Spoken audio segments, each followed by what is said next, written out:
Hey kids, do you have a favorite story? What is it? Some of my favorite stories are about people who are brave and save the world from bad guys. But do you know what's even braver than punishing our enemies? Showing them mercy. Mercy is being kind even when we think the other person doesn't deserve it. Like what the Bible says a man named David once did for a man named Saul. David was chosen by God to be the next king of Israel.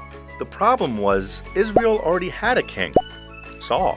But instead of following God, Saul made a lot of unwise choices. So God decided to make David king instead. But this made Saul jealous of David. Before long, he began to plot to kill David. So David ran away. Saul ran after David, but he couldn't catch him. One day, Saul heard that David was hiding somewhere in the wilderness, so he gathered an army to go after him. But when he got there, Saul didn't see David anywhere. So he went in a cave to, well, this is embarrassing, use the bathroom. Would you believe that the cave Saul entered was the very same one David and his men were hiding in? Finally, David had a chance to kill Saul before Saul killed him. David silently crept through the cave towards Saul, and when he got to him, he cut off a corner of his robe.